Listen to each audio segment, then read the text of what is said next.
তাহলে বাংলাদেশে এবার বলেন তো 92% মুসলমান আমরা না 92% মুশরিক? আমাদের রাগ হয় কেন?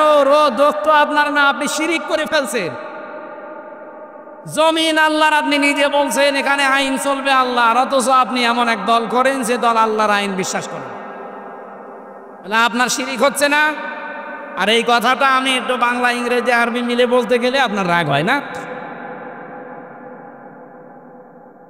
এরপরও আমি জানি কিছু মানুষের মন ফিরবে না, কারণ ওদের আবু জেহেলের মতো খতম করে দেওয়া। খাতামাল্লাহু আলা কুলুবিহিম ওয়া আলা সামিইহিম ওয়া আলা আবসারিহিম গিশাওয়া ওয়া লাহুম আযাবুন আযীম। হে নবী, আমি ওদের অন্তরের উপরে মোহর লাগিয়ে দিয়েছি। আপনি যতই সুন্দর করে বলেন, নবীজি আবু জেহেলের কাছে 350 বারের উপরে দাওয়াত নিয়ে গেছে, এরপরও লোকটার মন তৈরি হয়নি। আমার মনে হয় 350 বার না, আমি তো আপনার কাছে এই 11.5 বছর তো আমি ময়দানে 3 বছর না জেনেছিলাম, বাকি সময় তো বহুবার আপনি আমার আলোচনা, আলেমদের আলোচনা শুনেছেন, এরপরও আপনার পরিবর্তন হয় না। আলেমরা কি কোনো দিন বলেছে এই জমিনে আমরা আমার বাবার আইন তৈরি করতে চাই? সবারই এক কথা সামারাইজ করে দেখবেন, সবাই বলতে চাই এই জমিনে আমরা আল্লাহর আইন চাই। এইটা শুনলে যদি কারো রাগ হয়, সে যেন বিশ্বাস করে তার দ্বারা কোনো না কোনো ভাবে শিরিক হচ্ছে, আর শিরিক হলে সে লোকটা মুশরিক, এই জন্য তার গা জ্বলে। এবার কার খারাপ লাগবে এবার আপনি নিজে মিলিয়ে নেন, আপনি কি আসলে মুসলমান না মুশরিক? নাটোর জেলার নলডাঙ্গা থানার অন্তর্গত মাদনগর ইসলামী যুব সমাজ কর্তৃক আয়োজিত দানবিহীন, তার মানে এখানে শুধুমাত্র যারা সদস্য আছে তারা এই অনুষ্ঠানটা সাজিয়েছেন। যে সদস্য যারা কোরআনে কারিম প্রচারের জন্যে তাদের সময় এবং অর্থ দিয়েছে, কিয়ামতের দিন এই সময় এবং এই সম্পদের হিসাব আল্লাহ নেবেন না। এরকম ভালো কাজে আমাদেরকেও আল্লাহ শরীক হওয়ার তৌফিক দেন। ষষ্ঠ বাৎসরিক তাফসিরুল কোরআন মাহফিলের স্বনামধন্য সভাপতি, বিশিষ্ট ইসলামী চিন্তাবিদ, সহকারী অধ্যাপক আলহাজ মাওলানা এনামুল হক দামাত বারকাতুহুমুল আলিয়া। আপনাদের এই এলাকার যারা, আমি তো অনেকের নাম জানি না, একবারে দোয়া করছি তাদের জন্য। ওয়ারাফা'না লাকা যিকরাক, আল্লাহ এই আলেমদের মর্যাদার সম্মান যেন আরো বাড়িয়ে দেয়। আমি শুধুমাত্র আলেমদের কথা কেন বললাম? এ পৃথিবীতে যত বান্দা বান্দি আল্লাহ বানিয়েছেন, সবচাইতে বেশি ভয় তাকে করে আলেমরা। ইন্নামা ইয়াখশাল্লাহা মিন ইবাদিহিল উলামা, অবশ্যই আমার বান্দা বান্দিদের ভেতরে আমি আল্লাহকে ভয় করে যারা আলেম, আলেমা তারা। কারণ আলেম কারা? আমরা তো নামের আগে মাওলানা, মুফতি, কারি, হাফেজ লেখা দেখলেই মনে করি আলেম। না, আলেম আল্লাহর দৃষ্টিতে ওইটা যাকে আল্লাহ যতটুকু জ্ঞান দিয়েছে, যোগ্যতা দিয়েছে, ওই অনুযায়ী যে কাজ করে। কথা বোঝে? আল্লাহ রাব্বুল আলামিন বলেন, ওমান আযলামু মিম্মান কাতামা শাহাদাতান ইনদাহু মিনাল্লাহ আমাল্লাহু বিগাফিলিন আম্মা তা'মালুন। সূরা বাকারার 140 নম্বর আয়াতের শেষের দিকে আছে, আমরা যাদেরকে আলেম মনে করি, বিশাল জব্বা গায়ে আছে, লম্বা চওড়া, বড় বড় দাড়ি, হাতে তসবিহ, দুনিয়ার কোনো খেয়াল নেই। আল্লাহ বলেন না, আমার দৃষ্টিতে বড় জালেম তো ওইটা যার কাছে কোরআনের জ্ঞান থাকার পরে দুনিয়ার কোনো স্বার্থ পেয়ে গোপন করে দেয়। এরকম আলেম এ দেশে 54 বছরে ছিল না, এখন নেই। আগে আরো বেশি ছিল, এখন একটু কমেছে, তারপরেও কম না, এখনো অনেকে আছে। ওদেরকে বাতিল যারা, তারা টাকা পয়সা দিয়ে এদেশে যেন ইসলাম কায়েম হতে না পারে সেই জন্য তাদের ব্যবহার করছে।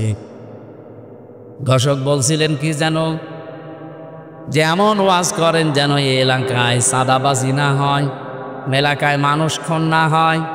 আমরা তো ওইটাই চাই, ওইটা যেন আসতে না পারে। আমি একটা হাদিস পড়ছিলাম আজকে আসার সময়, নবীজি বলেন, আন ইবনে ওমর রাদিয়াল্লাহু তাআলা আনহু قال ক্বালা আন-নাবিয়্যু সাল্লাল্লাহু আলাইহি ওয়াসাল্লাম ফাত্তাবিউস সিওয়াদাল আযম, তোমাদের ভেতরে যাদের দ্বারা ইসলাম কায়েম করা খুব দ্রুত সম্ভব বলে মনে হয় তোমাদের, তোমরা তাদেরকে অনুসরণ করবা, সাহায্য করবা, পেছনে থাকবা। আপনি সব বাদ দিয়ে নিরপেক্ষ দৃষ্টি দিয়ে বলেন তো, বাংলাদেশে এখন ৭৩টার উপরে দল আছে। আমি যতটুকু অ্যানালাইসিস করেছি এই দেশ নিয়ে, যতটুকু দেখলাম, বাংলাদেশে ইউনিয়ন পরিষদ থেকে শুরু করে আন্তর্জাতিক পরিমণ্ডল পর্যন্ত সুচারুরূপে দুর্নীতি ছাড়া বাস্তবতার সাথে আল্লাহর বিধান দিয়ে চালানোর ক্ষমতা এখন এই দেশে জামাত ইসলামীর আছে। যদি অন্য কোনো দলের থাকে আপনি নাম বলেন, আমি তার ওয়াজ করব বলেন। হ্যাঁ, ইসলামপন্থী দল এখনো প্রায় আছে ৩৯টা। একটাকেও দিলে তারা সংসদ থেকে শুরু করে আপনি এই ইউনিয়ন পর্যন্ত পোড়াটা, এমনকি আন্তর্জাতিক পরিমণ্ডলে যে ব্যবস্থাগুলো আছে চালানোর সক্ষমতা এখনো হয়ে ওঠেনি। কিন্তু জামাত ইসলামী বাংলাদেশে এভাবে লোক তৈরি করা আছে। আপনি বলেন এটাকে আমি বানিয়ে বললাম? তাহলে হাদিস ছিল ফাত্তাবিউস সিওয়াদাল আযম, অনুসরণ করবা তাদের যাদের দ্বারা ইসলাম কায়েম করা দ্রুত সম্ভব। তা আমি তো হাদিসের বাংলা বললাম, খালি নামটা চলে এসেছে জামাত ইসলামী। অন্যটা যদি আমি পেতাম তাহলে তাদের নাম বলতাম। আমি তো মিলিয়ে দেখছি যে না, কেউ সম্ভব না। হয়তো ইউনিয়ন পারবে, উপজেলা পারবে, পৌরসভা পারবে, হয়তো সংসদ ভবনও পারবে। আন্তর্জাতিক পরিমণ্ডলে যে বিষয়গুলো আছে এগুলো ক্যাপচার করার জন্য যোগ্যতা লাগে। বিদেশে একজন মেহমান এসেছে, আপনার সাথে অর্থনীতি নিয়ে আলোচনা করবে। আপনাকে অর্থনীতি পুরাটা তাকে ইসলাম দিয়ে সুদভিত্তিক অর্থনীতি, ওটা ভেঙ্গে চোরমার করে এটাকে বিজয় করা লাগবে। সে তো আপনাকে আসবে বড় বড় জায়গা থেকে এসে এমন এমন যুক্তি দেবে, আপনি তার ভাষাও বোঝেন না, তার যুক্তিও বোঝেন না। আপনি শুধু নিজের দেশ নিয়ে চলতে পারবেন। এতটুকু একটা দেশে প্রায় 18 কোটির উপরে আমরা মানুষ বাস করি। আমি বিশ্বের এমনও দেশে গেছি, এই দেশের তুলনায় ওই দেশটা কমপক্ষে 7 ডবল বড়, অথচ মানুষ মাত্র 1 কোটি। পরন্তু এর চাইতে 7 ডবল বড় একটা বিশাল দেশ, মানুষ মাত্র 1 কোটি। তাও বাংলাদেশের মানুষই সেখানে আছে 40 লাখ। আর ওই দেশের মানুষ এবং বিভিন্ন জায়গা থেকে এসে হয়েছে 60 লাখ। অথচ দেশটা এই দেশের তুলনায় 7 ডবল বড়। আমি যখন জার্নি করতাম এই দেশটা, আমি পুরা এলাকা ঘুরে দেখলাম 1150 কিলোমিটার হয় টেকনাফ থেকে তেতুলিয়া। অথচ আমি ওই দেশে, এই প্রদেশ থেকে ওই প্রদেশে প্রায় 2200-3000 কিলোমিটার প্রতিদিন রান করেছি। এত বড় বিশাল দেশ, মানুষের সংখ্যা মাত্র 1 কোটি। তারা যদি মনে করে না বিশ্বের কোনো জায়গায় আমাদের ধর্ণা দেওয়ার দরকার নেই, আমরা নিজেরাই উৎপাদন করি, নিজেরা স্বয়ং সম্পন্ন আমরা পারবে তারা, তা আপনি পারবেন না। আপনাকে বিভিন্ন দেশ থেকে খাবার নিয়ে আসা লাগবে, রসদ জোগানো লাগবে। আন্তর্জাতিক পরিমণ্ডলে যে ব্যবসা বাণিজ্যগুলো আছে, রেমিটেন্স যোদ্ধা যারা আছে, ওরা যদি সব বন্ধ করে বলে যা তোর দেশে ফেরত যা, আপনি ভিক্ষা করে খাবেন। রোহিঙ্গারা তো আছে, যাই হোক আপনি রোহিঙ্গার বাবা হয়ে যাবেন। এই জন্য বাস্তবতার দিকে তাকিয়ে বলছি ভাই, আমরা যা দেখতে পাচ্ছি এই হাদিসের আলোকে, ইউনিয়ন পরিষদের মেম্বার থেকে শুরু করে আন্তর্জাতিক পরিমণ্ডল পর্যন্ত সব জায়গায় সততা এবং যোগ্যতা এবং দুর্নীতি মুক্তভাবে এরা যে চালাতে পারে তার প্রমাণে 1 বছর 1 মাস। 1 বছর 1 মাসে এদের ভেতরে একটা চাঁদাবাজি মানুষ পাওয়া যায়নি। ডাইল খোর নেই, মদ খোর নেই, এমনকি বিড়ি খোরও নেই। বলেন যদি ধরিয়ে দেন তো বলেন যে অমুক বিড়ি খায়। হ্যাঁ, যদি কয়েকটা খায়ও মনে করবো কেবল নতুন এসেছে, 11 বর্ষ জমান নামাজ পড়ে বের হলাম, 18 জন এসে আমারে বলছে, হুজুর আমরা এতদিন মানুষের তৈরি করা আইনের পক্ষে ছিলাম, এখন আর নেই, এখন আমরা দিন কায়েম করতে চাই। এই পদ্ধতি যেহেতু বাংলাদেশ জামাত ইসলামী এখন এগিয়ে আছে, সুতরাং আপনি আমাদেরকে এই দলে নিন। আমি বললাম কালেমা পড়ানো লাগবে? বলছে না, কালেমা আমরা জানি, কিন্তু এতদিন ভুল পথে ছিলাম। আমি জোয়ার যা দেখছি, সারা দেশে যে জোয়ার উঠেছে, সরা নসরের আয়াতগুলো মনে হচ্ছে আল্লাহ এই মাত্র বাংলাদেশে আবার নাজিল করল। বিশেষ করে ডাকসু আর জাকসুর পরে অনেকে এখনো চাপাবাজি করছে, যা ডাকসু ডাকসু কি হয়, কি হয় মানে আপনার এত ভয় কেন? কোরআনে কারিমে আল্লাহ জানিয়েছিলেন, কোরআনের কথা তো আর মিথ্যা হওয়া সম্ভব না। ইদা জা নাসরুল্লাহি ওয়াল ফাত, যখন আসবে আল্লাহর সাহায্য, তখন আপনি বিজয় দেখতে পাবেন। আর বিজয়ের সূচনা কি, নমুনা কি, চিন্তাম কি, চিহ্ন কি, এগুলো আল্লাহ একটা একটা করে দিচ্ছেন। ওয়ারাআইতান নাসা ইয়াদখুলুনা ফি দীনিল্লাহি আফওয়াজা, আপনি হে নবী আপনি দেখতে পাবেন দলে দলে পালে পালে মানুষ ইসলামে প্রবেশ করছে। ইসলাম মানে জামাত ইসলামী না, ইসলাম মানে যারা দিন কায়েম করতে চায় জমিনে, এটাই আসল ইসলাম। এদেশে বহু ইসলাম আসে, তারা দিন কায়েম করতে চায় না, তারা আরো বিরোধিতা করে।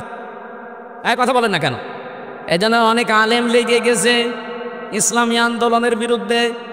একামতে দিন যারা কায়েম করতে চায় তাদের বিরুদ্ধে ফতোয়াবাজি পর্যন্ত অনেক নাম করা আলেম করছে। আমার নাম ধরা লাগবে? এগুলো তাদের মুখের কথা না, ওদেরকে বলানো হচ্ছে। আপনি দেখেছেন এই দেশের একজন নাম করা পীর, সে পর্যন্ত স্ট্যাটাস দিয়েছে যে এতদিন আমরা জামাতি ইসলামের বিরোধিতা করতাম, আওয়ামী লীগের পামে পড়ি। ও সব বলে ফেলিস যে ওদের ধোঁকাবাজিতে, ওদের প্রতারণায়, ওদের কথা মতো বিরোধিতা করতাম। এখন দেখছি এই দেশে ইসলাম ইউনিয়ন থেকে সংসদ পর্যন্ত পূর্ণাঙ্গভাবে চালানোর সব জায়গায় লোক আছে জামাত ইসলামের। অন্য কাউকে দিলে তারা পারবে না, অন্য কোনো হুজুর পার্টিকে দিলে তো পারবেই না। এমনকি জেনারেলকে দিলে আপনি দেখবেন বাবা শাহজালাল সব হালাল হয়ে গেছে। আমরা কি ওই দৃশ্য আর দেখতে চাই? না। চ্যাম্পিয়ন হয়েছে বর্বর কয়েকবার, এবার এই দেশ চ্যাম্পিয়ন হবে ইসলাম দিয়ে ইনশাআল্লাহ। এই জন্য আমি নাম নিলাম না, কারণ আলেমদের একটা মর্যাদা আছে। এরা যদি ফিরে আসতে চায় তাহলে এরা আল্লাহর দরবারে আলেম, আর যদি এই অবস্থায় থাকে এদের মরণ হবে বালাম বিন বাউরার মতো। আলেমদের মর্যাদা এত বেশি পড়েছি আমি হাদিসে। বিশ্বনবী জানিয়েছেন কিয়ামতের দিন, আমি এটা এই যে কয়েকদিন আগে আসলাম মদিনা থেকে, মদিনার ইমাম যিনি মসজিদে নববীর উনি খুতবা দিচ্ছিলেন এলেমের উপরে, ওনার শেষ কথা ছিল এইটা। হাদিসটা উনি আরবিতে পড়ার পরে ব্যাখ্যা করছিলেন আবার আরবি দিয়ে। আমি বাংলায় বলছি, উনি যে কথা বললেন এটার সারমর্ম এটা, কিয়ামতের দিন আলেমদেরকে আল্লাহ যখন বিচার করবেন, ওদেরকে আল্লাহ পর্দা দিয়ে ঘিরে নেবেন, আলাদাভাবে ঘিরে নিয়ে বলবে, মাওলানা এনামুল হক এই করেছিলি? জিজ্ঞাসা করবে এই করেছিলি? প্রত্যেকটা কথার জবাব দেওয়া লাগবে যে হ্যাঁ। রব্বুল আলামিন ওর মুখের কাকতি মিনতের দিকে তাকিয়ে বলবে, গোপনে ধরে মাফ করে দিলাম, কাউকে বলবি না, জান্নাতে চলে যা। কিন্তু সে আলেমও তো আবার থাকা লাগবে। আপনি যদি কোরআনের কোনো বক্তব্য জানার পরেও দুনিয়ার কোনো স্বার্থ পেয়ে, সিদ্ধি পেয়ে যদি গোপন করে রাখেন, আপনি আল্লাহর দরবার আর আলেম নেই, আপনি পুরা জালেম হয়ে গেছেন। আল্লাহ শব্দটা বের উল্লেখ করলেন আজলাম, এটা সুপারলেটিভ ডিগ্রি। এর চাইতে বড় শব্দ আরবিতে আর হয় না। সব চাইতে বড় জালেম আল্লাহর কাছে ওই লোকটা যে তার জ্ঞান অনুযায়ী, যোগ্যতা অনুযায়ী আমল করে না। এই জন্য যারা এখানে বসে আছে আলেম নাম নিয়ে, তাদের মর্যাদা সম্মান এমনি কামনা করি নাই, রব্বুল আলামিন যেন কিয়ামতের দিন ওই হাদিসের আলোকে আমাদেরকেও তার ভেতরে শামিল করে মাফ করে দেন। সামনে বসা মুসলমান ভাইরা, পর্দার আড়ালে সম্মানিতা মা এবং বোনেরা, প্রাণপ্রিয় নাটোরবাসী, আমার বাড়ি তো খুব বেশি দূরে না, কুষ্টিয়া। আমি কুষ্টিয়া থেকে অন্তত 1-150 কিলোমিটারের ভেতরে যদি আসি, আমার মনে হয় যে আমি বাড়িই বসে আছি। এর সাথে একটু দূরে গেলে মনে হয় যে পাশের গ্রামে গেলাম। তো যেহেতু পাশাপাশি আছে, এখনও 100 কিলো হয়নি, 80 কিলো আর 15 কিলো, 95 কিলো।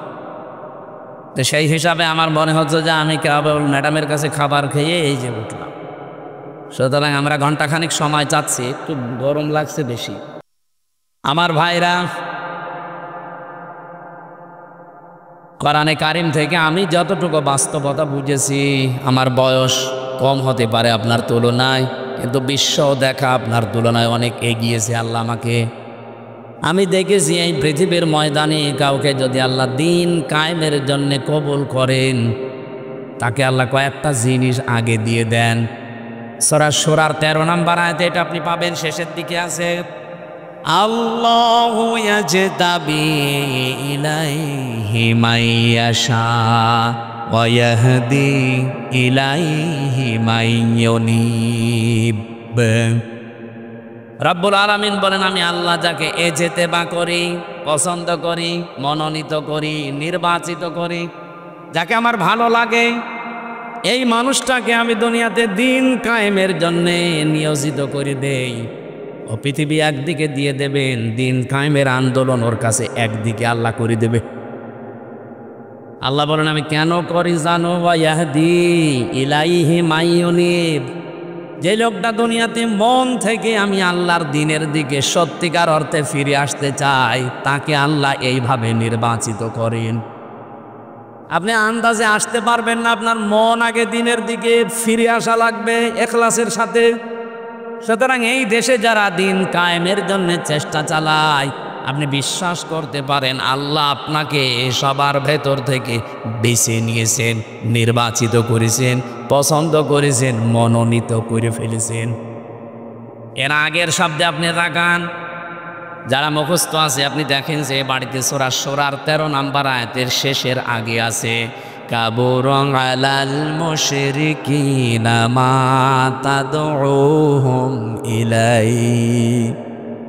হে নবী, আপনি যেদিকে মানুষকে ডাকেন যে আসো আমরা সবাই আল্লাহর বিধান কায়েম করি, কারণ আপনাকে শুধু আমি না, পৃথিবীর যত নবী পাঠিয়েছি মাত্র 2 জন নবীকে বাদ দিয়ে প্রতিটা নবীর উপরে আমার আদেশ ছিল, আন আকিমুদ্দিন ওয়ালা তাতাফাররাকু ফি, যে দিন কায়েম করো, আল্লাহর বিধান জমিনে কায়েম করো, এ বিষয়ে কোনো মত পার্থক্য করবা না। আজ যে আলেমরা এই দেশে টাকা খেয়ে দিন কায়েমের বিরুদ্ধে ফতোয়া দেন, আপনি মাজারের বিরুদ্ধে ফতোয়া দেন না, যেখানে প্রকাশ্য শিরিক হয়, বেদাত হয়। ইসলাম যারা কায়েম করতে চান তাদের বিরুদ্ধে আপনি লাগেন। হ্যাঁ, তাদের পদ্ধতি ভুল হতে পারে, কিন্তু তারা তো দিন কায়েমের বাইরে মানুষের তৈরি করা আইন কায়েম করতে চায় না। আপনি যদি সাহায্য করতে না পারেন, মুখ বন্ধ করার দরকার ছিল আপনার। আর আপনি আরো মানুষের ভেতর বিভ্রান্ত ছড়ানোর জন্য আলেম নাম নিয়ে জালেমের মতো কাজ করছেন। রব্বুল আলামিন জানিয়েছেন, হে নবী, আপনাকে শুধু না, এর আগে বড় বড় নবীদের নাম আল্লাহ নিয়েছেন। হযরতে ঈসা, মূসা, নূহ, ইব্রাহিম, এত বড় বড় পাওয়ারফুল নবীর নাম নিয়ে বললেন আপনাকেও আদেশ দিলাম, তাদেরকেও দিয়েছিলাম যে দিন কায়েম করেন, আমার বিধান কায়েম করেন জমিনে আগে, আর এই বিষয়ে কোনো মত পার্থক্য, কোনো ফতোয়াবাজি করবেন না। হে নবী, আপনি যেদিকে মানুষকে ডাকতে চান, এই কথা শুনলে সব চাইতে মন খারাপ হবে, খারাপ লাগবে, রাগ করবে ওই মানুষগুলো যারা মুশরিক। বলে আমির হামজা মাটির নিচের ওয়াজ করেন, তো মাটির নিচে আপনি কেমন চলে গেছেন? আপনি তো উপরে আছেন, উপরে থাকতে হলে স্বস্তি, শান্তি, নিরাপত্তা নিয়ে কিভাবে থাকা লাগবে, তো ওইটা এখন তৈরি করা লাগবে না? ঘোষক তো ওইটাই বলছিল যে ওইটা বলেন কি করে আমরা শান্তি, স্বস্তি, নিরাপত্তা নিয়ে থাকতে পারি। আজকে কষ্টে আমার গণসংযোগ ছিল, পথসভার শেষ কথা বলেছি, এবার যদি ইসলাম এদেশে আসে আল্লাহর কসম এই কুষ্টিয়ার ময়দান থেকে আগে দূর করা হবে সাদাবাজি। এই কুষ্টিয়ার বুকে সাদাও থাকবে না, বাজিও থাকবে না। আপনিও এই দেশের নাগরিক, আমিও এই দেশের নাগরিক। আপনাকে সাদা দেওয়া লাগবে মানে? আমি কি সাদের দেশ থেকে এসেছি? এটা সম্ভব, শুধুমাত্র ইসলামকে আপনি এনে দেন, 5 বছর লাগবে না। বাংলাদেশ থেকে 5 দিনে সাদাবাজি ঝাঁটিয়ে বিদায় করা হবে বঙ্গোপসাগর। কোনদিন তার মুখে আপনি সাদা এ শব্দও শুনবেন না, কারণ ঔষধ কি দেওয়া লাগে ওটা আমার জানা আছে। পৃথিবীতে যত বড় অপরাধ আল্লাহ তত বড় শাস্তি দিয়েছেন। দেখবেন জেনা করে যদি বিবাহিতা যারা, তাদেরকে পাথর মেরে মেরে ফেলা লাগবে। আপনি একটা করে দেখেন, এই নাটোরের পুরুষ যারা, তাদের স্বপ্ন দোষ বন্ধ হয়ে যাবে। জেনা করা, আপনার জিনিসপত্র হয়তো উঠবে না, দৃশ্য মনে হবে ওরে বাবা, পাথর মেরে জায়গায় মেরে ফেলছে। আপনি যেটা দিয়ে জেনা করবেন ওই জিনিস নষ্ট হয়ে যাবে। চুরি করলে হাত কেটে দাও, আপনি একটা করেন দেখেন চুরি বন্ধ হয় কিনা। কারণ আল্লাহ পাক ভালো করে জানে যে ঔষধ দেওয়া লাগে কোন জায়গায়। যারা ডাকাতি করে, যারা সন্ত্রাসী করে, যারা সাদাবাজ, তাদেরকে বিপরীত দিক থেকে অঙ্গ প্রত্যঙ্গ কেটে দেওয়ার নিয়ম সূরা মাইদায় আছে। একটা কেটে দেন, আপনাদের নাটোরের কেন্দ্রীয় মসজিদের সামনে অথবা জজ কোর্টের সামনে নিয়ে, এ নাটোরে আর কিয়ামতের আগে সাদাবাজি হবে না। এটা সম্ভব এবং আমরা পারবো ইনশাআল্লাহ, সামনে আসবে। সুতরাং এই আয়াত থেকে আমি যে থিওরিটা পেয়েছি, আল্লাহর বিধান কায়েমের কথা বললে যাদের মন খারাপ হয় তারা যেন বিশ্বাস করে তারা মুশরিক। আপনি হয়তো বলতে পারেন কি আমি নামাজ পড়ে আসলাম। আরে ভাই, আপনি টের পাচ্ছেন না যে কোনো কায়দায় আপনার দ্বারা শিরিক হচ্ছে, প্রকাশ্যে হোক গোপনে হোক। আর যারা শিরিক করে তারা কি বলেন বলেন, এর চাইতে আর স্পষ্ট কি বলা যায়? অবশ্যই আপনার দ্বারা কোনো না কোনোভাবে শিরিক হচ্ছে, নয়তো আল্লাহ বলতো না যে কাবুর আলাল মুশরিকিন, যে মুশরিকদের কাছে খারাপ লাগবে। মা তাদউহুম ইলাই, আপনি যেদিকে মানুষকে ডাকছেন এই কথা শুনলে সবচাইতে বেশি খারাপ লাগবে, মন খারাপ হবে, রাগ করবে। এমনকি ওয়াইদা তুতলা আলাইহিম আয়াতুনা বাজ্জিনাতিন তারিফু ফি ওয়ুজুহিল্লাযিনা কাফারুল মুনকার। এটা সূরা হজের 58 কি সূরা হজের 70-72 নম্বর আয়াতের ভেতরে আছে। রব্বুল আলামিন বলেন, হে নবী, যখন কোরআনের ব্যাখ্যাগুলো আপনি বিশ্লেষণগুলো তেলাওয়াত করে করে শোনাবেন, তখন দেখবেন যে মানুষগুলো বুঝে ফেলেছে যে কি বলতে চায়। আপনার প্রতি দেখবেন ওরা মাত্র শরবত নিয়ে, মিষ্টি নিয়ে আসবে না, ওরা আপনাকে মনে হবে খেয়ে ফেলবে। আমার তো মনে হচ্ছে আয়াতটা বাংলাদেশে এখন মিলে যাচ্ছে। আর হুজুর কোরআনের কথা বলবেন, আমি কি এটা বাইরের কথা বললাম? কোরআনটা আমি আমার মন মতো গলার সুর দিয়ে আমি যখন তেলাওয়াত করি, আপনার ভালো লাগে। ওটা মাতৃভাষায় বলতে গেলে আপনার কাছে মনে হয় যে নিজের দিকে যাচ্ছে, নিজের দিকে যায়। এই কারণে আপনি এই কাজগুলো দুনিয়ায় করেন। অনেক জেলায় যাওয়ার পরে আমার কানে কানে মুখ নিয়ে বলে, হুজুর আমার বিরুদ্ধে বলবেন না। আমি আপনার বিরুদ্ধে বলবো? আপনার আমি চিনি। কোথায় আমার বাড়ি কুষ্টিয়ায়, কোথায় আপনার বাড়ি সেই সিলেট, মৌলভীবাজার, সুনামগঞ্জ, সেই দোয়ারা বাজার, যেতেই লাগে 2 দিন। আমি আপনাকে জীবনে দেখে নিয়ে চিনি না, আপনার বিরুদ্ধে বলবো কেন? যে না, আপনি যা বলেন আমি দেখি আমার বিরুদ্ধে যাই। তার মানে আপনি ওই কাজ করেছে। জেলে যাওয়ার আগে একবার গিয়েছিলাম খুলনা রূপসা থানা। আমি আলোচনা শুরু করব হঠাৎ করে, সেই সময় তো একেবারে রমরমা জালেমদের, উনি ওই এলাকার সভাপতি, ওই ফ্যাসিস্টদের এসে আমারে বলছে, হুজুর মাটির নিচের ওয়াজ করবেন? আমি না, ওপরের ওয়াজ করবেন? হ্যাঁ।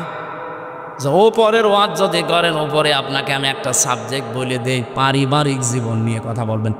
ঠিক আছে, আপনি আমারে যেখানেই লাগাবেন আমি ঘুরে ফিরে দিন কায়েমের কথাই বলবো। কারণ এইটাই আসল কাজ। এটা না হলে জীবনেও এই দেশে বসবাস করার উপযুক্ত পরিবেশ আপনি পাবেন না। বলেন তো, খালি 2 জন নবী বাদ দিয়ে পৃথিবীর কোন নবীর জীবনে আমি পড়ে পাইনি যে তাকে আল্লাহ আদেশ দেয়। প্রত্যেকটা নবীকে, খালি 2 জন নবীকে আল্লাহ বলেন না, একটা আদম আলাইহিস সালাম আর একটা সুলাইমান নবী। কারণ আদম নবীর সময় মানুষজন ছিল না, আর সুলাইমান নবী ওনার বাবার কাছ থেকে রাজত্ব পেয়েছিলেন, তো আবার কি কায়েম করবে? বাকি কোন নবীর জীবনী পড়ে আমি পাইনি যে তাদেরকে আল্লাহ নির্দেশ দেয়নি যে আনাকিমুদ্দিন, দিন কায়েম করো। নামাজ পড়া যেমন ফরজ, এমনকি বহু নবীর জীবনে আমি পড়েছি তাদের জীবনে নামাজ ছিল না, তাদের জীবনে রোজা ছিল না, কিন্তু তাদের জীবনে দিন আল্লাহর বিধান কায়েম করা লাগবে এইটা ছিল। আল্লাহর বিধান আরো আছে যেগুলো ওইগুলো। আমার ভাইরা, এখান থেকে আপনার জন্য আমার যেটা বক্তব্য, যদি আপনার মন খারাপ লাগে তাহলে আপনি বুঝে নেবেন যে আপনার দ্বারা যেহেতু শিরিক হচ্ছে আর আপনি মুশরিক, মুশরিকের কোনো ইবাদত কবুল হওয়ার সম্ভাবনা আছে। এতটুকু বললেন কি আছে আপনি জানেন? কোরআনে কারিমে এত কঠিন কথা মুশরিকদের বিরুদ্ধে, অকদিমনা ইলা মা আমিলু মিন আমালিন ফাজআলনাহু হাবাআম মানসুরা।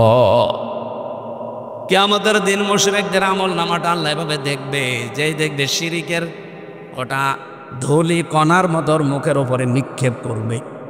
আজ তো শুনতে খারাপ লাগছে, কিয়ামতে কোটি কোটি মানুষের সামনে যখন নিজের কাজ কারবার ধোলার মতো নিক্ষেপ হবে তখন টের পাবেন। সব চাইতে বড় আশ্চর্য কথা কোরআনে মুশরিকদের বিরুদ্ধে, ইন্নাহু মাই ইউশরিক বিল্লাহ ফাকাদ হারামাল্লাহু আলাইহিল জান্নাহ ওয়া মাআওয়াহুন নার। রব্বুল আলামিন বলেন, আমি আল্লাহ নিজে হারাম করে দিয়েছি জান্নাতটা মুশরিকদের জন্য। অথচ বাংলাদেশে বহু মানুষ যে শিরিক করেও জানেও না। এই জন্যই তো তাফসীর মাহফিলের আয়োজন করেছে। আমরা জেনে হোক না জেনে হোক শিরিক করে যদি মুশরিক হয়ে যায়, তা কিসের ঈদগায় মাহফিল দিয়েছেন, কিসের মসজিদ বানাচ্ছেন? আশা করছে আপনার আজকে বিবেক খুলবে। আরে ভাই, আপনি আমল না করেন, ইমানটা নিয়েও যদি যেতে পারেন তাও তো জাহান্নামে যাওয়া লাগবে না। আর ইমানও আপনি এনেছেন, শিরিকও করছেন, আপনি জান্নাত আপনার জন্য হারাম। এতটুকু আল্লাহ যদি শেষ করে দিতেন আমি আয়াত বলতাম না, ও মাওয়াহুন নার, আল্লাহ তার আশ্রয়স্থল বানাবে জাহান্নাম। আমার তো আয়াত পড়ার পরেই বাংলাদেশের দিকে তাকিয়ে ভয় হয়, এদেশের বহু মানুষ অলরেডি শিরিক করে জাহান্নামী হয়ে গেছে। নাটোরবাসী বড় ভালোবাসি আপনাদের পাশের জেলা, খুব ভালো করে খেয়াল করে দেখেন শিরিক জীবনে হচ্ছে কিনা। বলতে পারেন যে না, আমার জীবনে শিরিক নেই। কে বলেছে আপনাকে? শিরিকের এক কথায় জবাব হচ্ছে আল্লাহ যেটা পারে ওইটা অন্য কেউ পারে, এই কথা বিশ্বাস করার নাম শিরিক।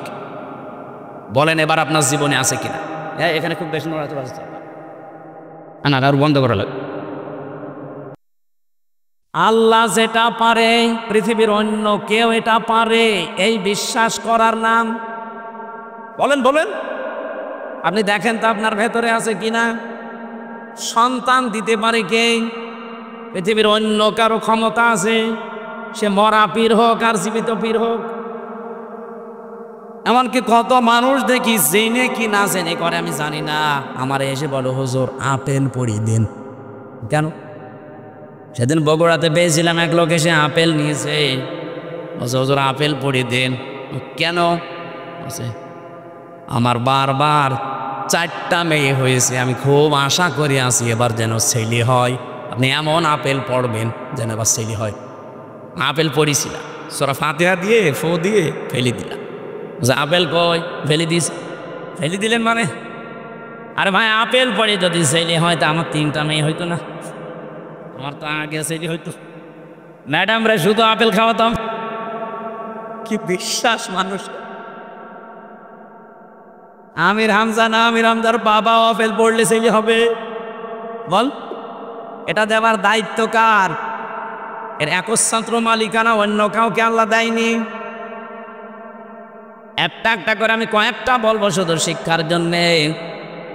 2 নম্বরে, আল্লাহ যেটা পারে ওটা অন্য কেউ যেহেতু পারে না। আর কেউ যদি মনে করে যে অন্য কেউ পারে, তাহলে সে শিরিক করলো। আর শিরিক করলে সে কি? বলেন বলেন। মুশরিকের জন্য জান্নাত হারাম, জাহান্নাম ওয়াজিব। মুশরিকের কাছে খারাপ লাগবে আল্লাহর বিধানের কথা কায়েম এ কথা বললেই। এ কথাগুলো কার? একটাও কি আমি বানিয়েছি? না, সব দলিল দিয়েছি। কিন্তু আমি সূরা শূরার 13 নম্বর আয়াতের শেষের দিকে, সূরা মায়েদায় আছে, প্রত্যেকটা আয়াতে আল্লাহ সাজিয়ে দিয়েছেন একটা একটা করে। সূরা ফুরকানের 23 নম্বর আয়াতে আছে। এই জন্য বাড়ি যে আয়াতগুলো মিলিয়ে দেখবেন আপনার ভেতরে যেন শিরিক চলে না আসে। আমার এবার প্রশ্ন 2 নাম্বার, এই জমিন বানিয়েছে কে? এখানে অন্য কারো হালকা কোনো সাহায্য আছে? না। আপনি হিন্দুকেও জিজ্ঞাসা করেন, উনিও বলবে এই জমিন আল্লাহ বানিয়েছে। আল্লাহ যদি নাও বলে ভগবান বানিয়েছে। তো ওরা যাতে ভগবান বলে আমরা আল্লাহ বলি, জিনিস একই। ওরা হয়তো ওই বাপ দাদার নিয়ম নীতি মেনে আসতেছে, এই জন্যে সরাসরি বলতে পারে না। এই দিন জমান নামাজ পড়িয়েছি কুষ্টিয়ায়। ওখানে 100 ঘর হিন্দু, কয়েক ঘর মুসলমান একটা মসজিদ বানিয়েছে। ওরা মন্দির দেখাতে নিয়ে গেল। বড় বড় যারা মানে হর্তা কর্তা সব এসে বলছে, আপনার ওয়াজ আমরা শুনি। ওয়ালা ইন সাআলতাহুম মান খালাকাস সামাওয়াতি ওয়াল আরদা লা ইয়াকুলুন্না আল্লাহ। হে নবী, আপনি যদি আবু জেহেলকেও জিজ্ঞাসা করেন আসমান জমিন কে বানিয়েছে, ও বলবে আল্লাহ বানিয়েছে। তো ওদের ভেতরেও দেখলাম হ্যাঁ এরকম একটা পরিবেশ আছে, কিন্তু মুখ ফুটে বলতে পারছে না। সবার ভেতরে আমার আল্লাহ আছে, কিন্তু মানুষটা হয়তো তার পরিবার অথবা তার সমাজের কারণে মুখ ফুটে বলতে পারে না। যাদের বিবেকটা কাজে লেগে যায় ওদেরকে আর থামাতে পারে না। সেদিন যশোরের এক কলেজের অধ্যাপক হিন্দু, ওনারে বলেছিলাম যে স্যার আপনি তো BCS ক্যাডার, আপনার জ্ঞান আছে আমি জানি, আপনি আমার ধর্মীয় গ্রন্থ কোরআন আরবিতে পড়ার দরকার নেই, আপনি পড়তে পারবেন না। আপনাকে আমি ইংরেজি ভার্সন দিচ্ছি অথবা বাংলা, একবার বুঝে বুঝে পুরাটা পড়বেন। 3 মাস সময় দিয়েছিলাম যে 3 মাস পরে আপনার সাথে আমি দেখা করব। 3 মাস পরে দেখি আল্লাহর বান্দা নিজের থেকেই মুসলমান হয়ে গেছে। এখানে বিবেক যদি হালকা কাজে লাগে, ওরে আর আপনি ধরে রাখতে পারবেন না। কারণ পৃথিবীর মানুষ সবাই জানে যে পৃথিবীর সব ধর্মগুলো ভুয়া ধর্ম, বানানো ধর্ম, শুধু ইসলাম আল্লাহ পাঠিয়েছেন। এই জন্য অন্যান্য ধর্মে যারা আছে, বাইরের দেশগুলোতে গেলে আমি দেখেছি খ্রিস্টানদের সাথে আমি কথা বলেছি, ইহুদিদের সাথে বসে কথা বলেছি, ওদের চেহারা দেখলে আপনি জীবনও টের পাবেন না যে ইহুদি। আমার তো আর জব্বা কত বড়, আমার চাইতে বড় জব্বা গায়ে দেয়। আমার তো আর দাড়ি কয়টা, ওর দাড়ি এ পর্যন্ত, মাথায় পাগড়ি বাঁধা, ওর স্ত্রীর সাথে আছে 5-6টা ছেলে মেয়ে, হাত মোজা পা মোজা পরা, দেখলে মনে হবে যে জিবরাইলের ছোট ভাই। নাম জিজ্ঞাসা করি যখন, তখন টের পাই যে ইহুদি। যেই বলে যে আপনার নবীর নাম কি, বলে জোসেফ। জোসেফ মানে মুসা। ইহুদি মুসা আলাইহিস সালামের অনুসারী দাবি করে। এই তখন বুঝি আরে তো মুসলমান নাম। জোসেফ বলছে মানে মুসা নবীকে মেনে চলে ওরা, যদিও মুসা কেউ মানে না।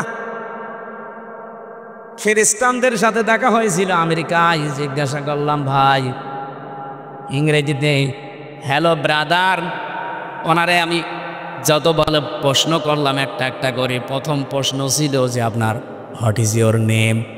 ওনার নাম বলার পরেই আমি টের পেয়েছি যে না, এ মুসলমান না।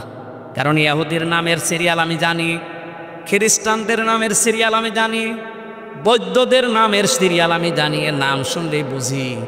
যে এখন বলি যে আপনার নবীর নাম কি, ও তখন বলছে আমার নবীর নাম হচ্ছে যিশু। যিশু মানে ঈসা। বলেন তো এই যে মানুষগুলোকে প্রথমে দেখলে আপনি জীবনও সাইন করতে পারবেন না। এত সুন্দর চেহারা, ধবধবে ফর্সা, দাড়ি মানে পাগড়ি এবং জব্বা গায়ে, বিশাল সাদা জব্বা গায়ে, স্ত্রীর সাথে আছে একেবারে চোখও দেখা যায় না, হাত মোজা পা মোজা দেওয়া। বাস্তবতা যেটা আমি এখান থেকে নিয়ে আসতে পারি, ওই মানুষগুলো আজ মুশরিক, ওই মানুষগুলো আজ শিরিক করছে। শুধুমাত্র যদি বিবেকটা একটু কাজে লাগাতো, এ পৃথিবীর কোনো ধর্মে মানুষ থাকা সম্ভব না ইসলাম ছাড়া। খালি বিবেকটা মানুষ কাজে লাগায় না, এই জন্য বিভিন্ন ধর্মে প্রায় 4,500 ধর্ম এখন দুনিয়ায়। কত? 4,500। বাইরের দেশগুলোতে গেলে এগুলো আরো বেশি দেখা যায়। মালয়েশিয়াতে আমি যে বিশ্ববিদ্যালয়ে গিয়েছিলাম, ওখানে 120টা দেশের ছেলে মেয়েরা পড়ে। আপনি চিন্তা করতে পারেন, 120টা দেশের মানুষ ওখানে পড়ে, তাহলে এক একজনের ভাষা এক একটা। 120টা ভাষায় তারা কথা বলে আলাদা আলাদা, কিন্তু নিজেরা যখন কথা বলে আমাদের সাথে তখন ইংরেজিতে বলে। আমি মালয়েশিয়া ইন্টারন্যাশনাল ইসলামিক ইউনিভার্সিটি, এটা আমাদের কুষ্টিয়া ভার্সিটির চাইতেও প্রায় অন্তত 15-20 ডবল বড় হবে, এত বড় বিশাল এরিয়া। বাসে করে গাড়িতে করে যাওয়া লাগে এক ক্লাস থেকে আর এক ক্লাসে। আমি যাদের সাথে ঘুরছিলাম থাইল্যান্ডে বাড়ি কয়েকজনের, রাস্তায় ঘুরছি রাত তখন প্রায় বাজে রাত 2টা। হঠাৎ দেখে একটা মোবাইল পড়ে আছে, আমারে উনি ওনার ভাষা দিয়ে বলছে, আপনার বাড়ি তো বাংলাদেশে। এই মোবাইলটার পাশ দিয়ে যদি শুধু বাংলাদেশ আর ভারতের ছেলে মেয়েরা না যায়, তো কিয়ামত পর্যন্ত পড়িয়ে থাকবে, কেউ নেবে না। আমার কি সুনাম করলো না, বাস দিল। বলছে বাংলাদেশ আর ভারতের ছেলে মেয়েরা যদি যায় গায়েব করে ফেলবে। পৃথিবীর এখানে প্রায় 120টা দেশের ছেলে মেয়েরা আছে, কেউ এর পাশ দিয়ে গেলে ঘুরিয়েও তাকাবেন না যে লোকের জিনিস আমি কেন নেব। কিন্তু আপনারা যে এমন মানুষ, আমি ওনারে পরে হাসির ছলে বললাম যে ভাই আপনি কি আমার সুনাম করলেন না, বাস দিলেন।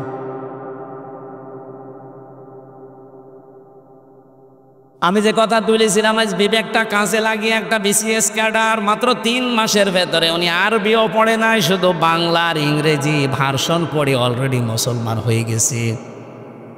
আর আপনার কি হয়েছে?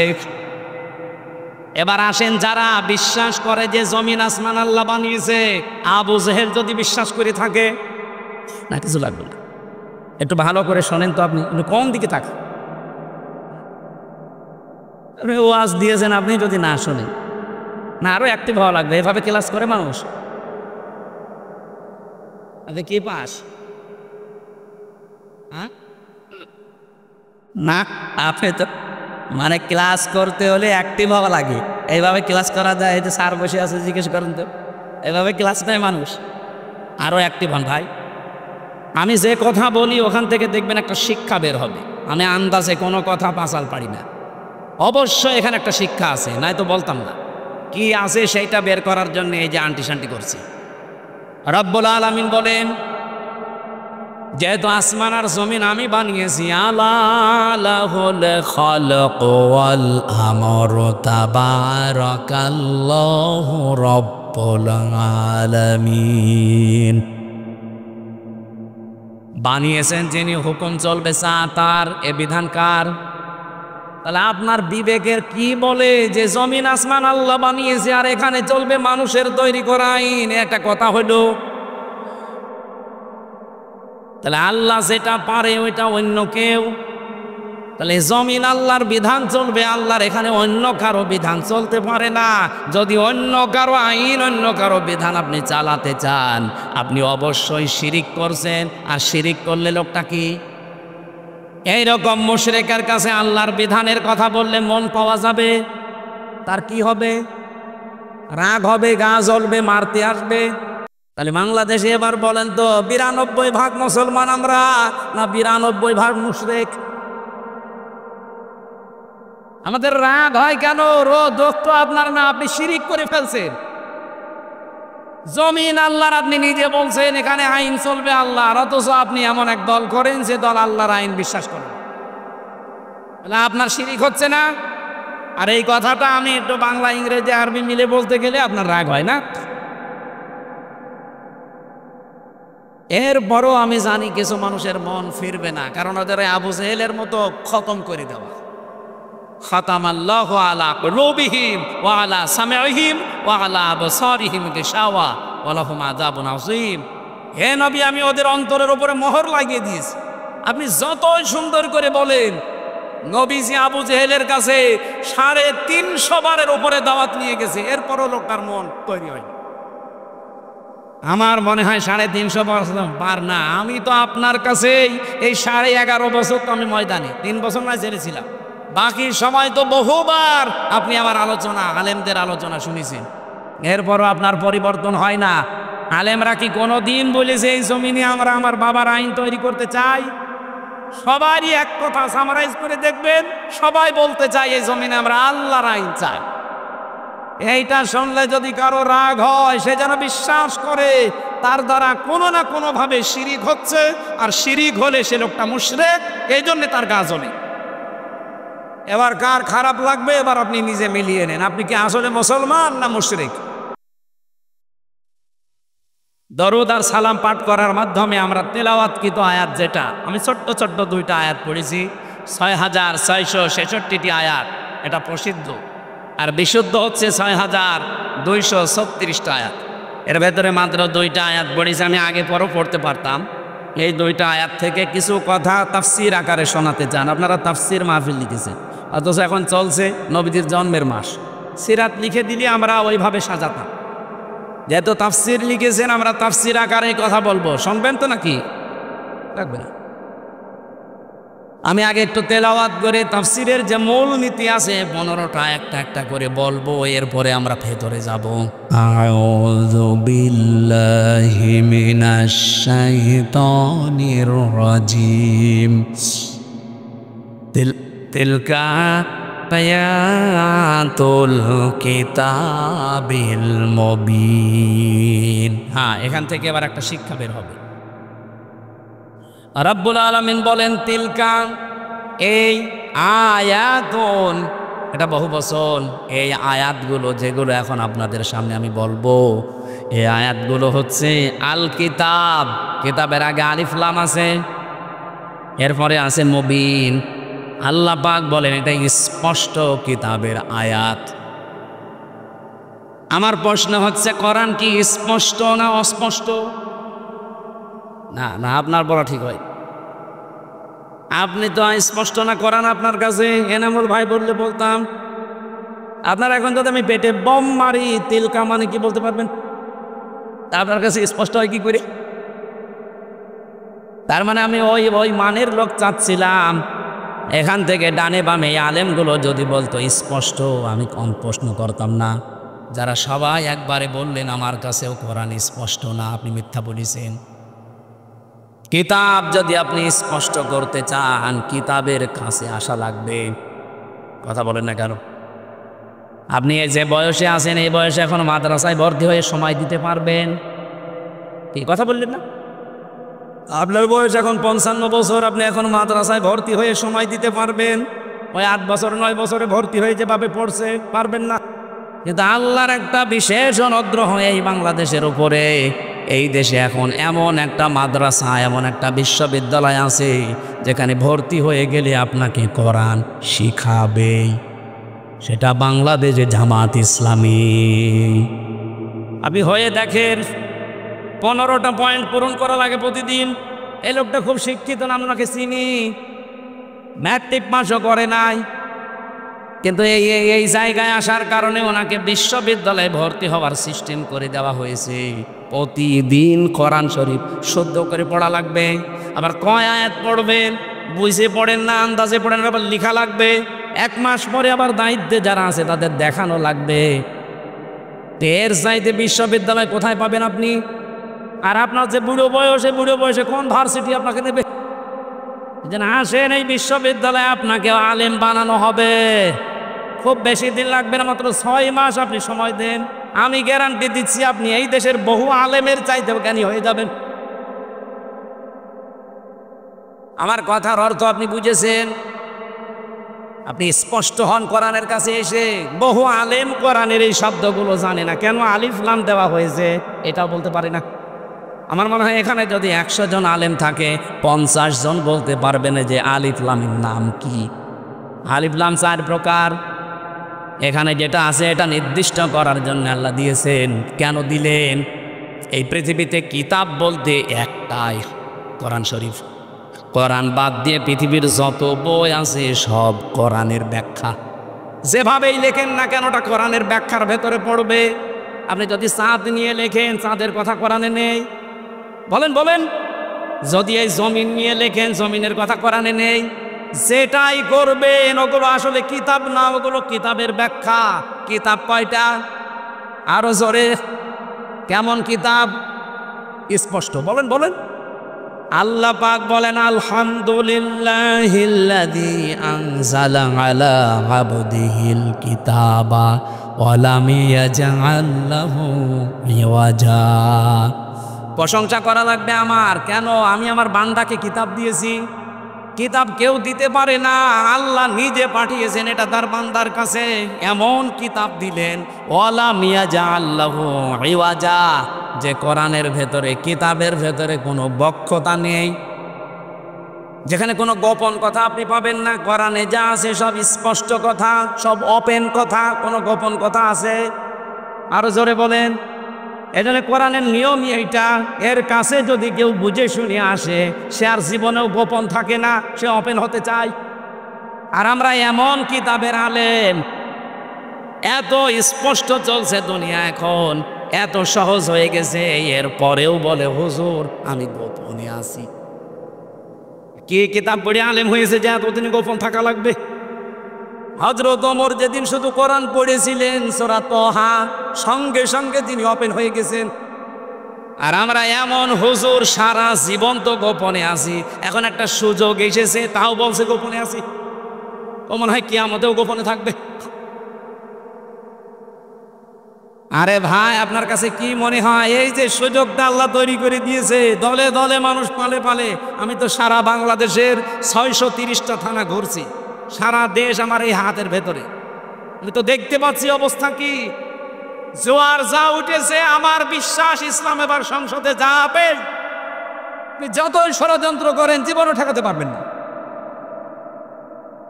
বিভিন্ন ষড়যন্ত্রের কথা আসবে, কিন্তু এগুলো মোকাবেলা করার জন্য আমরা দায়িত্ব দিয়েছি একজনকে। কে? আল্লাহুম্মা ইন্না নাজআলুকা ফি নুহুরিহিম ওয়া নাউযু বিকা মিন শুরুরিহিম। আমার জেলখানার 3 বছরের তাহাজ্জুদের নামাজের দোয়া ছিল এটা। আল্লাহ, ইসলামের বিরুদ্ধে, আমার বিরুদ্ধে এই দেশে যারা ষড়যন্ত্রে মেতে আছে, আমি তো পারলাম না, তোমাকে দায়িত্ব দিলাম এদের ষড়যন্ত্রের বিরুদ্ধে, তুমিই যথেষ্ট। আল্লাহ পারবে না ইনশাল্লাহ? উনি যে পারবে তার প্রমাণ জাহাঙ্গীরনগর, যেখানে টয়লেটের ভেতরে নামাজ পড়া লাগতো ইশারায়, সেখানে আজ আল্লাহু আকবার ধ্বনি উঠতেছে। সুবহানাল্লাহ বলতে পারেন না? সংসদেও ইনশাল্লাহ আল্লাহু আকবারের ধ্বনি এবার যাবে। এখনো যারা আলেম, যারা ইমাম, যারা খতিব, এরা যদি বলে যদি আমি ইসলামের পক্ষে কাজ করে আর ইসলাম যদি এবার না যায় তাহলে আমার ইমামতি থাকবে তো? আরে ভাই, আপনি ইমামতি নিয়ে আসে, ইমামতি থাকবে না মানে? শুধু ইমামতি থাকবে না, ওই কমিটির ওপর আর নির্ভরও করা লাগবে না। ইসলাম গেলে আপনার বেতন দেওয়া হবে রাষ্ট্র থেকে। পশ্চিমবঙ্গে আমি বেশি থাকতাম আগে, কারণ এই সমস্ত জায়গায় তো আল্লাহর ওলিরা আসতে দিত না। তখন ওই জায়গায় থাকতাম পশ্চিমবঙ্গে। পুরা এলাকা আমি এই বাংলাদেশের মতো চষেছি, ওই পশ্চিমবঙ্গ পুরাটা। মমতা ব্যানার্জি ওই দেশের ইমামদের সাথে, খতিবদের সাথে মিলে দেখলাম ওরা একটা হিন্দু দেশ, অথচ ওখানে ইমাম, মুয়াজ্জিন, খাদেম আর খতিব 4 জনের বেতন দেওয়া হয় রাষ্ট্র থেকে। মমতা ব্যানার্জি একটা হিন্দু মহিলা, সে যদি বেতন দিতে পারে ইমামদের, খতিবদের, মুয়াজ্জিনদের, আর আমরা ইসলাম নিয়ে গেলে ইমাম, মুয়াজ্জিন, খাদেম, মাদ্রাসা, মসজিদ, আলেম ওলামার বেতন রাষ্ট্র থেকে দিতে পারবো না? শুধু যে টাকা পাচার হয়েছে ওইটা নিয়ে আসতে পারলে তো কিয়ামত পর্যন্ত বেতন দেওয়া যাবে। আপনি জানেন কত টাকা পাচার হয়েছে? এক দরবেশ 36,000 কোটি টাকা পাচার করেছে। 36,000 কোটি। আমার মনে হয় আমার মতো হামজারে কিয়ামত পর্যন্ত গুনতে দিলে আমি গুণিক শেষ করতে পারবো না। একজন দরবেশই যদি এই করে, তাহলে যারা দরবেশ ওরা যে কি করেছে। সেদিন মনে হয় সিঙ্গাপুরে ছিলাম, যে হোটেলে উঠেছিলাম না মালয়েশিয়া 118 তলা হোটেল। আমি আর এক হোটেলে আমি বললাম এত জায়গা এত দূরে আমার দেখিয়ে না আমার কাছেতে। ওই হোটেলটাও 75 তলা। 75 তলার উপরে উঠে আমি জানালা খুলে দিয়েছি, আমার মনে হচ্ছে যে একটা জান্নাতের মতো বাতাস আসতেছে। ওখান থেকে বললাম একটু নিচে যেয়ে দেখি তো খাবার পাওয়া যায় কিনা। নিচে যেয়ে নামলাম, নেমে দেখে দুইজন বসে বসে রাত 2টা বাজে চা খাচ্ছে। আমি চেহারা দেখে বুঝে ফেলেছি। আমি যে সালাম দিলাম আসসালামু আলাইকুম, ও তো বলবে যে ওয়ালাইকুম আসসালাম না, বলছো হুজুর আমরা আগে পালিয়েছি। একটা সালামের জবাব হইল, আমি দিলাম আপনার সালাম আর আপনি বলছেন আমরা আগেই পালিয়েছি। কি বলেন আপনি? না ওই 4 তারিখে দেখলাম যে ভালো না, চলে এসেছি। তে আপনি এই হোটেলে আছেন, অথচ আপনার তো শুনেছি যে 620টা বাড়ি। কত? 620টা বাড়ি ওর। না না, ওই যে ভূমি মন্ত্রী ছিল যেটা সাইফুদ্দিন জাবেদ নাকি না, ওর সাথে আরেক শয়তান আছে।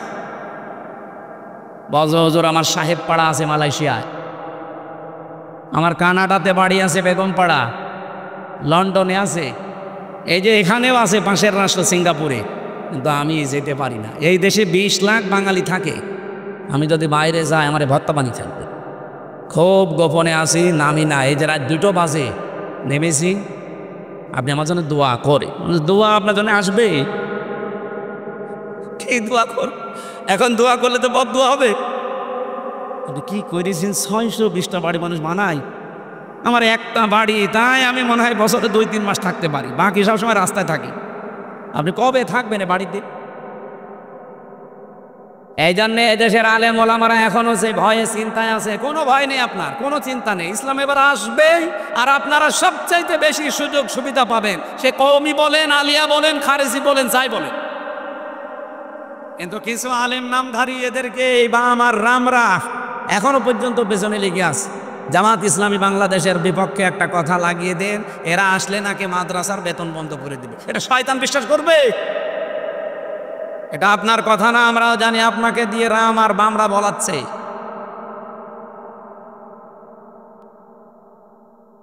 আমার ভাইরা, এখানে কিতাব যেহেতু স্পষ্ট, আমরা স্পষ্ট কথা এবার বলবো। এটা যদি কেউ রাজনীতির গন্ধ খুঁজে মনে করেন এটাও আমাদের মতো ধান্দাবাজি, এক চোর আর একজনকেও চোর মনে করে, ঠিক কথা বলেন না কেন? আমি তো কোরআনের আয়াত দিয়ে স্পষ্ট কথাই বলবো এবার। কিন্তু আপনার ভেতরে দোষ আছে, আপনি মনে করবেন আমিও মনে হয় আপনার মতো ধান্দাবাজ। না, আপনার মতো ধান্দাবাজ বাংলাদেশ জামাত ইসলামীতে নেই। কারণ এই দেশে জামাত ইসলামী একমাত্র দল যারা গ্যারান্টি দিয়েছে যদি এই দেশে রাষ্ট্র ক্ষমতায় তারা যেতে পারে, 1 টাকার মালিক তারা হবে না। আমিরে জামাত ঘোষণা দেয়নি যে এই দেশ থেকে যদি কেউ এমপি হয়, মন্ত্রী হয় জামাত ইসলামী থেকে, 5 বছরে তাদের 1 টাকা পারবে না। অন্য কোনো দলের লোক এই ঘোষণা দিক, ওই দল থেকে এমপি দাঁড়াবে না। কি কথা বলেন না কেন? আমার নিজের আসনে একজন আছে, উনি ঘোষণা দিয়েছে এই সিট রক্ষা করার জন্য আমি দরকার হয় 50 কোটি টাকা খরচ করব। আপনার কি লাভ? আমার 1 টাকা খরচও নেই, তোলার ধান্দাও নেই। আর আপনি 50 কোটি টাকা যদি খরচ করেন, আল্লাহর কসম আপনি 100 কোটি টাকা মারবেন। এরকম মারিং কাটিং যারা, তাদের মতো আমরা হব এবার। বলেন বলেন, ওরা তো আমাদেরকে এইটাই মনে করে যেন ট্যাগ দেয়, যেটা আমরা নাকি ইসলাম নিয়ে আমরা ব্যবসা করি। কে বলেছে আপনাকে? আমরা ইসলাম নিয়ে ব্যবসা করি না, আমরা জান্নাতের টিকিট বিক্রি করি না। জান্নাতে যাওয়া যায় কি করে? আমরা রাস্তা দেখাই। আপনি এভাবে দেখান, আপনারটাও মানুষ যাবে। আপনি দেখাতে পারেন না, আপনি শুধু আছেন মারিং কাটিং এর ধান্দায়। বাবা শাহজালাল কুত্তা বিড়াল সব হালাল, সব হালাল করে নিয়েছে। কুত্তা বিড়াল কি সব হালাল? কিন্তু মানুষের কাছে তো মনে হচ্ছে সব হালাল হয়ে গিয়েছে। আল্লাহ এত শত শত ঘটনা দিয়েছেন কোরআনে, তার ভেতরে একটা ঘটনা আমাদেরকে শোনাচ্ছেন আশার সঞ্চার করার জন্যে। দেখেন তো আপনারা আশা জাগে কিনা। নাতলু আলাইকা মিন নাবাই মূসা ওয়া ফিরআউনা বিল হক। নাতলু মানে আমি তেলাওয়াত করছি। কে বলেন বলেন? আল্লাহ বলেন আমি তেলাওয়াত করছি আলাইকা, আপনার কাছে বা আপনার উপরে আমি তেলাওয়াত করছি আপনার নিকটে। মিন নাবাই ঘটনা থেকে। কার ঘটনা? মূসা ও ফেরাউনা, মূসা এবং ফেরাউনের বিল হাক্কি, সত্য ঘটনা। তার মানে এখন যেটা বলা হবে এটা মিথ্যা। বলেন বলেন। আল্লাহ বলেন আমি সত্য ঘটনাটা যেমন তেমন ভাবে না, যথাযথভাবে তোমাদেরকে আমি শোনাচ্ছি। হ্যাঁ, এটা শুনলে কি হবে? লিকৌমি ইউমিনুন, যে জাতির ভেতরে আমি আল্লাহর প্রতি বিশ্বাস আছে এই ইমানদারদের জন্য আমি বর্ণনা করছি কি হয়েছিল। শোনো, তোমরা তো ওই সময় ছিলে না।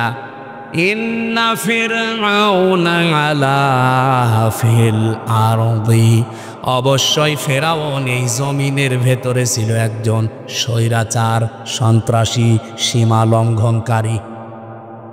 আমি একটা শব্দ যদি বানিয়ে বলি, যারা এখানে বসেন তাদের জিজ্ঞাসা করেন, আমি আয়াতটা বাংলাদেশের সাথে মিলিয়েছি। বলেন তো আল্লাহ ১৫০০ বছর আগে না হাজার হাজার বছর আগের ঘটনা এটা, এই নাজিলি হয়েছে এই ঘটনাটা ১৫০০ বছর আগে। তিনি বললেন এই পৃথিবীর জমিনে একজন ফেরাউন ছিল, সে ছিল সীমা লঙ্ঘনকারী। কি করেছিল সে? ওয়াজাআলা আহলাহা শিয়া, এই জমিনে ওর দেশের মানুষের ভেতরে দলে বিদলে মানুষকে বিভক্ত করে রেখেছিল। আমাদের বাংলাদেশের দিকে তাকান, এই ৫৪ বছরে বহু মানুষ এই দেশে দায়িত্বে এসেছে, তাদের একমাত্র টার্গেট ছিল ইসলাম যেন এক জায়গায় হতে না পারে। এবার একটু ৮টা দল ইসলামী এগুলো একটু এক জায়গায় এসেছে, অনেকের মাথা খারাপ হয়ে গেছে। ফেরাউনের অভ্যাস ছিল এই, ওর কর্মসূচি দিয়ে রেখেছিল এরা যেন এক জায়গায় হতে না পারে। এদের দলে বিদলে বিভক্ত করতে করতে ছোট ছোট দল বানিয়ে দাও। এ বাংলাদেশে এমনও দল আছে, উনি সভাপতি, ওনার ছেলে সেক্রেটারি, আর কেউ নেই। কি আমি বানিয়ে বললাম? জেলখানায় আমার সাথে একজনের দেখা হয়েছিল, ওনার নাম আব্দুল মতিন, উনি হচ্ছে আল্লাহর দলের সভাপতি সারা বাংলাদেশের।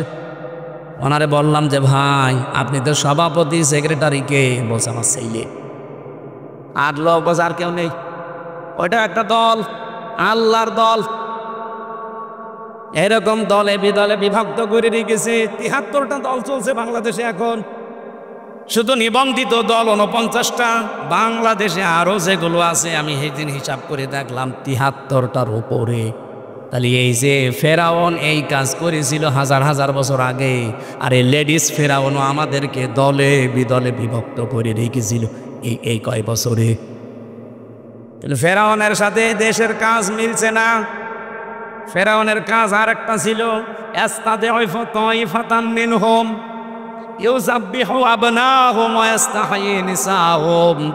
ওই ফেরাউন দুর্বল করে রেখেছিল এই দলে বিদলে বিভক্ত করে।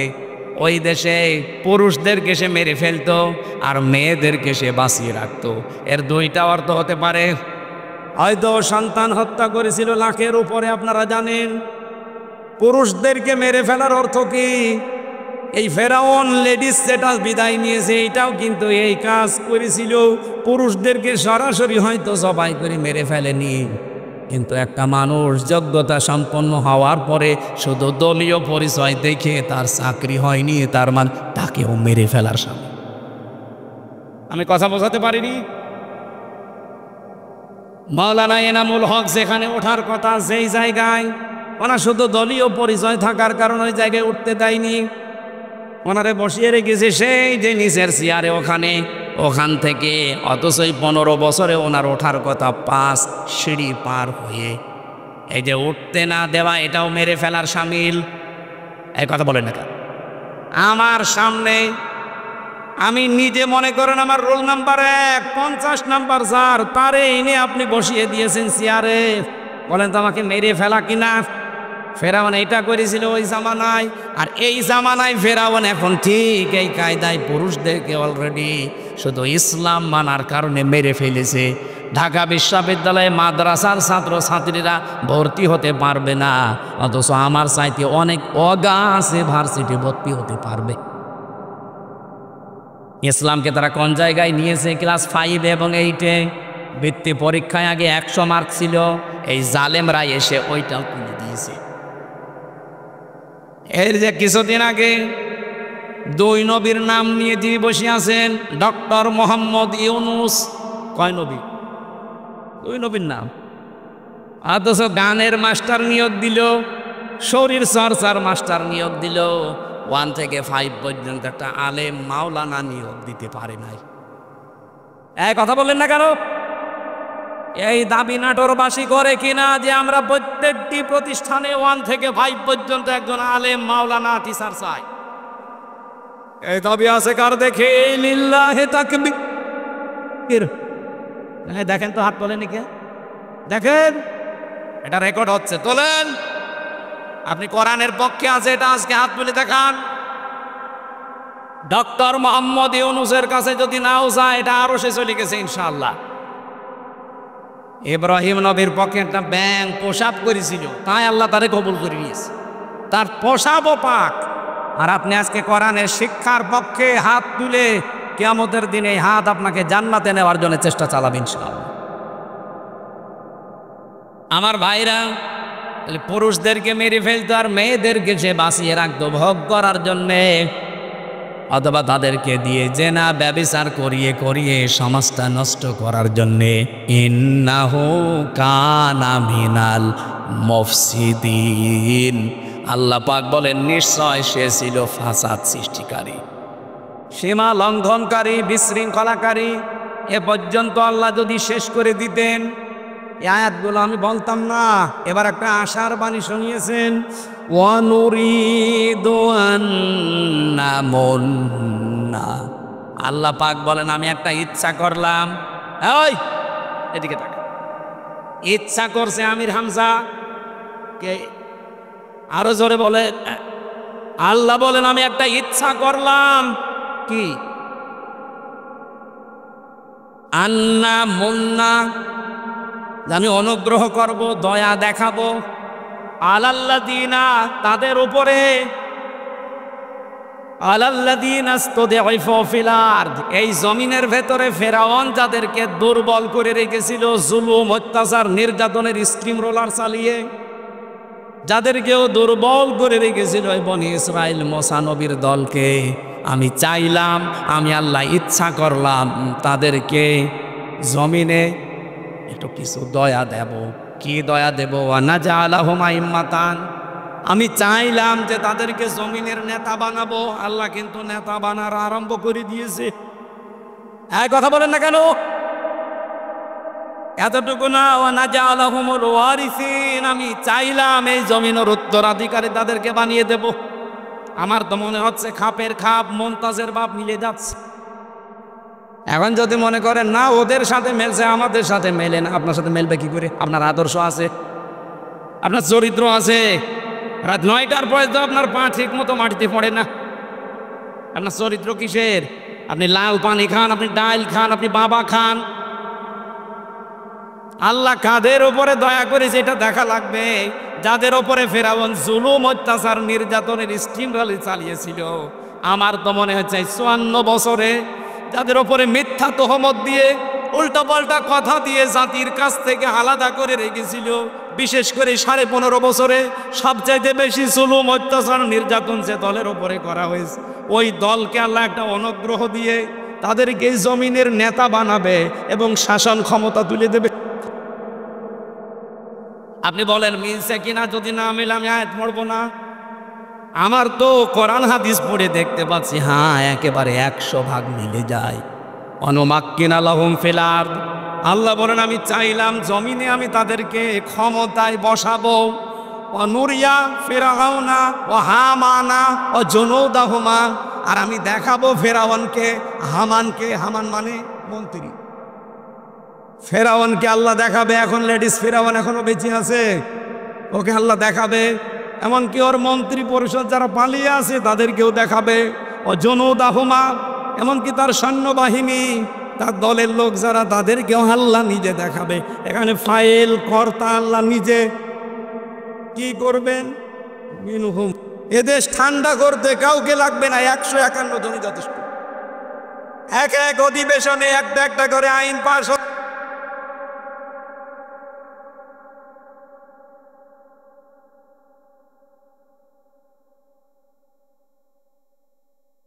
দাঁড়াতে পারি নাই শুধু এই ডাকাতদের কারণে। 1628 জন মানুষ এখন দায়িত্বে আছে। এই মানুষগুলো হযরত ওমরের মতো বানিয়ে দেন, আল্লাহর কসম এই দেশটা মিনি জান্নাত হয়ে যাবে। প্রশাসনের ওপরে যেই মানুষগুলো এখন দায়িত্বে আছে, এদের উপরে যে বৈষম্য চলছে, ইসলাম আসলে এটা প্রথম দূর করা হবে। এই যে পুলিশের 2,13,000 পুলিশ আছে। আগের জামানার কথা বাদ দিলাম, জালেমদের সময়, এখন প্রায় 2 লাখ পুলিশই অন্তত ভালো, 13,000 একটু খারাপ আছে। এরপরও ওরা যে বাম হাতের ইনকাম করে, শুধু দোষ ওদের না।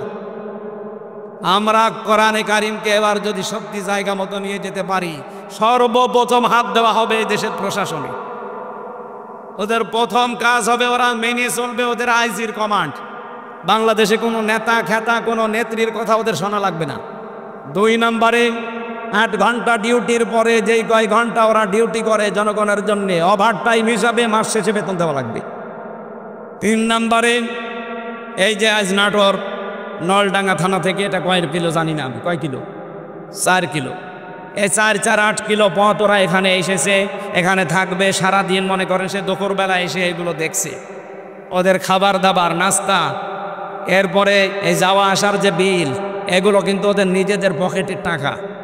ওই যা বেতন পায় ওখান থেকে কেটে নেয়, ওখান থেকে খরচ করে। অথচ ওর ওপরে ওর মা বাবা স্ত্রী সন্তান সবগুলো ডিপেন্ডেন্ট। কথা বলেন না কেন? যে ও কী করবে? ওই 32,000 টাকা দিয়ে যখন চলে না, তখন ওই মাম হাতের ইনকাম করে, আর তখন ওদের খারাপ বলে। একটা মানুষ খারাপ হয় কেন? ওই রাস্তাটা বন্ধ করে দেন, ও খারাপ হবে না।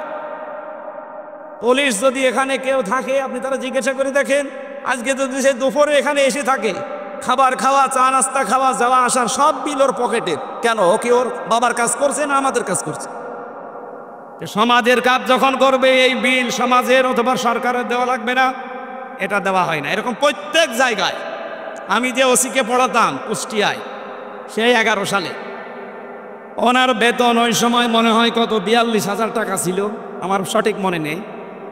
42,000 টাকা বেতন, অথচ ওনার বউ আর মেয়ে আর ছেলে 3 জন ঢাকাতে যে ফ্ল্যাট নিয়ে থাকে, 52,000 টাকা বেতন। তো কি ফেরেশতা জিবরাইল দিয়ে যাবে? এই কারণে শেষে একটু এদিক এদিক করে বলতে, হুজুর দোয়া করেন আল্লাহ যেন মাফ করে দেয়।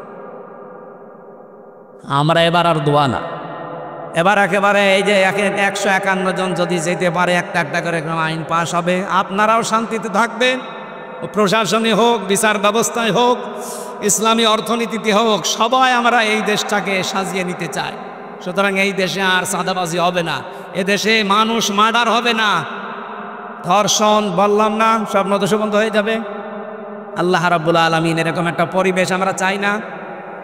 মেয়েরা যারা এসেছে তাদের সম্মান দেবে, কারণ এই পৃথিবীতে আল্লাহ যখন কারো উপরে রাজি হয়, খুশি হয়, তখন তার বাড়িতে একটা মেয়ে পাঠায়। সুতরাং আমার প্রতি আল্লাহ খুশি হয়েছে, আমার বিশ্বাস, কারণ 3টা মেয়ে আল্লাহ আমাকে দিয়েছে। এই 3টা মেয়ের উপরে যদি আমরা দায়িত্ব পালন করি, 1 নম্বরে তাকে পেয়ে খুশি হওয়া, 2 নম্বরে তার ভালোবাসা আদর করা, তার পেছনে খাওয়া দাওয়া করানো যে খরচ আছে, 3 নম্বরে তাকে দিনের শিক্ষা দেওয়া, 4 নম্বরে সৎ পাত্রে পাত্রস্থ করা। বাকি 3টা আমি আদায় করে অলরেডি ফেলেছি, 4 নম্বরটা বাকি আছে। যদি আমি করতে পারি, নবীর হাদিস যে এই মেয়েটাই আমাকে জান্নাতে পৌঁছিয়ে দেবে ইনশাআল্লাহ। যাদের মেয়ে আছে তারা খুশি না বেজার? খরচ করছেন তো, দিন শিক্ষা দিচ্ছেন, সৎ পাত্র থেকে পাত্রস্থ করবেন যার বাম হাতের ইনকাম আছে নাকি? আল্লাহ আমাদের তৌফিক দিন। রাত গভীর হয়ে গেছে, মেয়েদের আরো বিস্তারিত বলতে পারতাম, আমার গলা ব্যথা করছে। মেয়েদের এই বইটা লিখেছি আমি। দাম্পত্য জীবনে যে মারামারি, গন্ডগোল, কলহ, খালি ঝগড়া, এটা মেটাতে হয় কি করে? এখানে 120 পৃষ্ঠা আছে। দাম্পত্য জীবনে কলহ এবং তার সমাধান, এটা একটা মেয়েদের জন্য, একটা ছেলেদের জন্য, আর এইটা শুধুমাত্র মেয়েদের জন্য। এই আদর্শ নারী এই স্টেজের পেছনে আছে বা গাড়িতে আছে, যাওয়ার সময় নিয়ে ওনাদেরকে পড়াবেন। আশা করছি পরিবারে শান্তি ফিরে আসবে। আল্লাহুম্মা আমিন। লা ইলাহা ইল্লা আনতা সুবহানাক ইন্নী কুনতু মিনাজ জালিমিন। এই মোনাজাতটা বসে করেন ভাই, মোনাজাতটা বসে করেন। রাত 11:10 বাজে, বসেন বসেন, মোনাজাতটা বসে করেন। রব্বানা আতিনা ফিদ